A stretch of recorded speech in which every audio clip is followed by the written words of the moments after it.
നമ്മളെല്ലാവരും പഴം പലതരം കണ്ടിട്ടുണ്ട്. ഞാലിപ്പൂവൻ, ചെറുപഴം, നേന്ത്രപ്പഴം എന്നൊക്കെ പലതരം പഴങ്ങൾ. എന്നാൽ ഈ പഴങ്ങളിലെ ലേബിൾ ചെയ്തിരിക്കുന്നതും കണ്ടിട്ടുണ്ട്. എന്നാൽ ഇന്ന പഴം ഗ്രില്ല് ചെയ്യാനാണ്, ബേക്ക് ചെയ്യാനാണ്, ബോയിൽ ചെയ്യാനാണെന്ന് പറഞ്ഞിട്ട് കണ്ടിട്ടുണ്ടോ? എന്നാൽ ഞാൻ കാണിച്ചു തരാം. ഞാനിപ്പോൾ വന്നിരിക്കുന്ന ഒരു ഏഷ്യൻ സ്റ്റോറിലാണ്. അപ്പോൾ ആദ്യം ചെന്നത് പഴത്തിൻ്റെ സെക്ഷനായിരുന്നു. ഈ കാണുന്നതാണ് ഹവായി പ്ലാന്റേൻ. ഒന്നിൻ്റെ തന്നെ വണ്ണം കണ്ടില്ലേ? ഇത് നമ്മുടെ നേന്ത്രപ്പഴം. ഇനി ഈ കാണുന്നത് ബ്രൂണോ ബനാന. ഇനി നമ്മുടെ നേന്ത്രപ്പഴം നോക്കിക്കഴിഞ്ഞ് കഴിഞ്ഞാൽ കണ്ടോ, അതിലെഴുതിയിരിക്കുന്നത് ഇത് മാഷ് ചെയ്യാൻ, ഇത് സൈഡ് ഡിഷ് ആക്കാം, ഇത് ഫ്രൈ ചെയ്യാൻ, ഇത് ബോയിൽ ചെയ്യാൻ, പിന്നെ ഗ്രില്ല് ചെയ്യാൻ.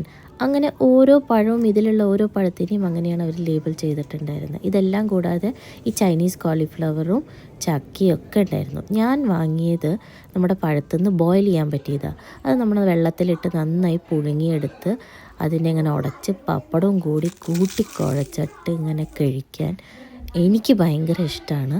നിങ്ങൾക്ക് ഇഷ്ടമാണോ? ഇഷ്ടമാണെങ്കിൽ കമൻറ്റിൽ പറയണം.